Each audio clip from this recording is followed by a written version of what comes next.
So first of all, thank you Sonali ma'am for giving me this opportunity to talk about maths on your page. So I've known Sonali ma'am for more than a year now, and we've been together guiding and training a lot of students in various fields. So coming back to my introduction, my name is Rutuja. I have done my BTech from MIT College of Engineering, Kothurud, and then I had cleared Staff Selection Commission's exam in 2017. But I was really interested in maths as a subject, so I began teaching students for 9 to 12th maths, and soon I was teaching engineering maths also. Then slowly taking teaching as a career, I started working in various schools. So I was working with Victorious Kids Educares, and then I was working with Sri Chaitanya School also, where Victorious Kids was an IB board and Sri Chaitanya was CBSE. So I've taught students over a range of different boards as well. And as you know, I was also teaching at SmartCom, where different boards and different backgrounds of students were taught by us. So coming on to today's topic, that is 5 ways to become a math expert. Firstly, there is no shortcut as such, but I'm just going to give you a brief introduction about the subject and how the subject is happening, how do you study it, and where is it used. So I'm going to answer just 5 basic questions. That is what is maths, what is the subject about. Secondly, I would answer why should one study maths and what are its applications. Thirdly, how to study maths, the different ways and practices for studying maths. And then when and where as well. So these 5 basic questions are what I'm going to be covering in today's session. Firstly, what is maths?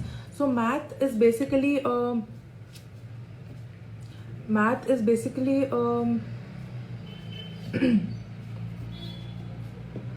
study or a science of patterns and numbers.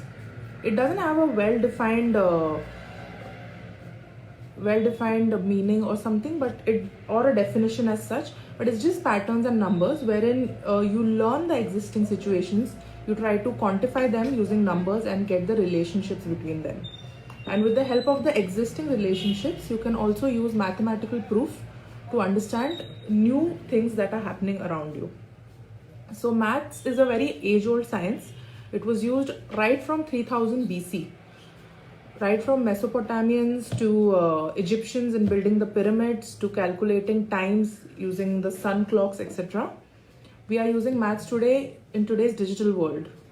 So if you talk about computers are nothing but giant calculators. So everything has a basis of maths to it. And coming to the basic theory of maths, you have certain branches like number theory, which we learn early on in school. Then as we grow older, we learn algebra, geometry, then we learn number analysis, calculus, etc. This brings me to my next question, that is, why does one need to study maths? Well, there are several reasons for studying maths. To cut it short, I would like to say that the main reason why one should study maths is it has day-to-day applications.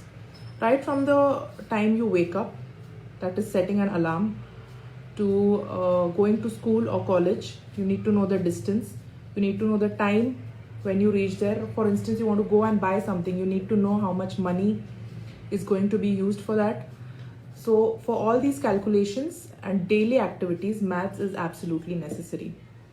Going through an academic perspective, for students, no matter if you take arts, commerce or science or any other field, you need a certain logic and reasonable approach to it, which is given to you by maths. And also the third reason is not related to academics as such, but it is related to more to do with scientific research. That is, it has been observed that people who are solving maths or people who are in general solving problems on a daily basis have a strong foundation, that is, their brains are said to be developed. They have improved concentration, they have improved focus, they are more resilient, they are more likely to stick to a problem and find a solution for it in other fields as well. So just like you have walking or running or maybe playing a sport for keeping your body fit and strong, you can have maths to develop your brain as a muscle. So that is my reason as to why you should study maths. So now we have the main question, that is how. How do you study maths? So basically, how to study maths is very simple. There are many methods. Let's go on to the first method, that is what is taught to us in schools and colleges. The classical way, where the teachers come, they write on the board, they tell you a concept and they give you questions on it. Also, according to that, we have the digital world now, where there are several applications and programs that help you understand maths better by giving you real life problem solving skills. And finally, real life applications that you have, they also require you to apply your logic. This is very important in entrance exams. So whichever competitive entrance exam you go, nobody is going to ask you the tables or LCM or HCF. They are going to ask you real life situations where you need to apply what you have learned. You need to apply what you've learned, you need to see the scenario, and you have to use logic, you have to use all the information that you've gathered, and you have to put it properly and come to a wise or a favorable solution. So in terms of students, a lot of students have problems studying maths. So for that, I would have a very simple strategy for them. Firstly, a strong foundation is very important. A strong foundation is extremely important for anything. So even if you want to build a building, you need to have a very strong foundation so you can make a high-rise building over it. Similarly, for maths as well, you need to have your basics created very strong. Your basics need to be very, very strong. Basics as in I'm talking about the maths from 5th to 10th standard. In fact, if you see, if you're very good at 5th to 10th standard maths, 11th, 12th also goes easy for you. Then even if you go for different competitive exams, like you go for CAT or you go for CA, you go for any other defense exams, all these exams have a logical section. The 25% of the paper is logical and analytical section, which is more to do with logic and problem solving. Also, you have a quantitative section, which is pure maths. So that it is very important no matter which entrance exam you give. However, some people have certain fears regarding the subject. Since childhood, they're like, it's too tough, or I can't solve it, or it could be anything else. So I would say that you should just clear up your mind, no matter, even if you're in college now, it's not necessary you have to go back to 5th standard. Even if you are in college now, you can just take up a book of basics, and I think 6 months to 7 months is more than enough to brush up all the knowledge that you have acquired in secondary. So first tip that I would give to all the students as well as parents is that you have to start from your basics. You have to make sure that your small concepts, small rules, theorems should be clear so that you can apply them to more complex problems. Also, secondly, consistency is very important. So you solve a question today and then you don't look at it for a week. There is a high chance that you will not remember how to do it. So it is very important that you solve maths every single day. In fact, I would tell you that make a schedule and keep a fixed timing. And we'll talk about this later again, how to make a schedule and solve maths consistently daily. In fact, if any skill that you want to acquire or become good at, like even if you want to talk about cycling, till the time you don't get to balance a cycle, you don't learn to balance a cycle, you have to go on cycling and cycling and cycling till the time you actually get it.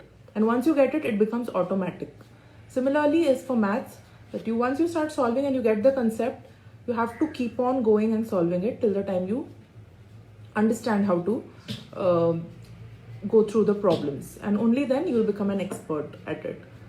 And next is, once you get it and once you know how to solve the problems, you have to keep challenging yourself. You have to expose yourself to new concepts. You have to increase the difficulty level of your questions. You have to increase the complexity. Maybe you can go randomly, you can go online. There is a topic which you have Yes, I see Dr. Apurva as saying that fear of mathematics is the most basic kind of fear. So the thing is, this fear will only go away if you go take a book and solve a problem. Doesn't matter if you're a 12th standard student, you have to go and solve a 6th standard maths problem. That is when you will gain confidence about it. And you can only get rid of your fear by doing things, by doing what you're afraid of. And I would say if you have a good person who can guide you, or probably if you have a good book through which you can go through the basic concepts, then everything becomes very easy. Like I said, build a strong foundation and be consistent. Make sure that you're solving the problems again and again without a break, so that your brain gets into the habit of solving the same things. And yeah, you have to keep increasing your level. Let's say today you did something related to trigonometry. The next day you can go to equations of trigonometry. The next day you can go to applications, and so on and so forth. So it is actually proven that there are certain people of 7th and 8th standard, like who are just 12 to 13 years of age, who can solve IIT level questions. So it's nothing, it's just basics and practice. If you put them together consistently, you can solve any level of questions. And the more you solve, the easier it will be for you. Your fear will go away slowly. It won't go in one day, but you have to keep at it and it will go away surely. Moving on, I would just say that when do you study maths? Like just I was talking about when to study. We are introduced to maths and the subject of counting right from our first standard, but I would like to give a major focus on 6th to 10th standard, because that is the basic foundation right for your college. No matter which branch you take, whether you want to go for a BBA, you want to go for BCA, BCom, you want to go to the sciences, you want to go into research, this is 5th to 10th maths, and then on that you can build up on your 11th, 12th maths. So that is very important, and you should have a schedule. So I'm apart from teaching, apart from learning what is taught in schools, colleges, tuitions, you should have 1 hour to yourself, 1 hour or 45 minutes, a fixed time every day where you yourself sit alone and solve questions on your own. One more thing that I've noticed about students is they just see some questions are easy and they skip it. What happens is they get into the same habit, and when they go for their exams, they have a habit of doing incomplete questions, not finding the final answer. So that is one thing that parents should also look around, that the child solves the problem completely till he gets the final answer. Because it's okay for 11th and 12th or till junior college where you have marks for steps. But when they go for entrance exam like IIT, JEE, or let's say CA, or even medical exams, you have MCQs over there. So all they want is the final answer from you. So you should know how to solve the entire question right up to the final answer, no matter how easy or complex it looks. Basically, there is no grading for solving a question incomplete. Also, like I told you, have a fixed timing and come to the final answer no matter what. And keep trying, keep trying. One good thing about maths is that no matter which method you try, you always end up at the same answer. So it doesn't matter which method you take. You could have 5 different teachers, or your friends could do 5 different ways to a question, but everybody's way is the same, and all of them land up at the same answer. So the method hardly matters. Whatever is comfortable for you, you can apply that. This brings me to my final question, that is, where do you study maths? Obviously, maths is taught in your schools, colleges, coachings, etc. In fact, now there are a lot of online platforms as well. So if you can study maths on your own, well and good. There are some people who can basically read through maths and get through it and understand the concepts. However, if you can't, even that is okay. You can come to us. I'm working with Sonali ma'am as in SmartCom classes. We offer coaching and counseling for a number of entrance exams, a number of subjects, no matter if you're from high school or you're from junior college, or whether you just want to prepare for a certain exam, or if you want to prepare for a certain object, certain subject or certain concepts. You can always come to us, and we'll provide you guidance for whatever your doubts are or whatever difficulty you're facing in the subject. Also now, because of the lockdown, you have a lot of free time and your school classes are also less. So what you can do is you can come with us and we can teach you not just as um, for a particular exam or subject, but we can also teach you to develop your mind that way. It will be a good exercise, like puzzle solving or going into higher concepts and learning them would help you in the long run. This is especially important for logical ability, which is almost used in all the fields. And so finally, to sum up, I spoke about the 5 questions, that is, what is maths? So it's basically a science, which is an age-old science and used extensively today also. And why do you need to study maths? I've told you about the various applications, right from your day-to-day life to research, up to space research, and up to research related to life sciences, or even if given the corona situation that is happening around us, the statistics and the way the disease is spreading, or if you want to learn the patterns of how the disease is spreading. So it is used from in almost all fields. Coming back to how to learn, my basic steps would again be: build a strong foundation and be consistent. Practice as much as you can. So keep on practicing, be consistent, and keep on challenging yourself. Like, the fear of maths will only go if you sit and solve it and practice it again and again. Finally, when I told you have to do it every day, you have to fix a time, and I'm talking about self-study, not someone coming and teaching you. Apart from all that, you have to sit and practice something yourself, because you are the one who is going to go and write in the paper, solve in the paper. So you have to go and you need to know how to solve a certain sum, because in the end it's you who is going to solve it in the paper or whatever in your MCQs. And again, we are here to help you all. You can come to us regarding your school problems, junior college entrance, any other problems, and we'll provide you good guidance, coaching and counseling related to the same. So I would like to wind up finally, and I would like to thank Sonali ma'am once again for giving me a platform to speak about my subject. If anybody has any feedback or questions, I'll surely be very happy to answer them. So does anyone have any feedback?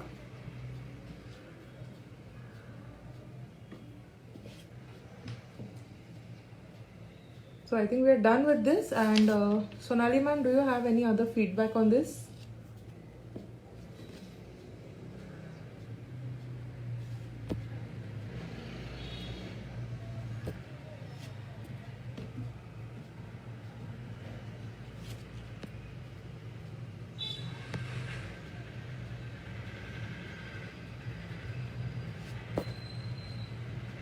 Okay. I think we've come to the end of the session now, and yeah.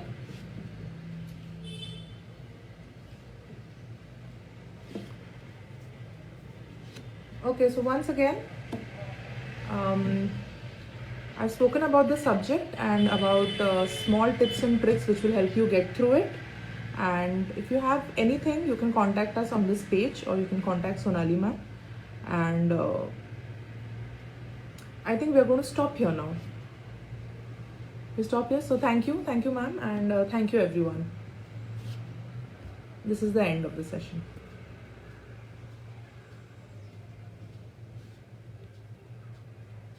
Is anyone having any doubts or questions?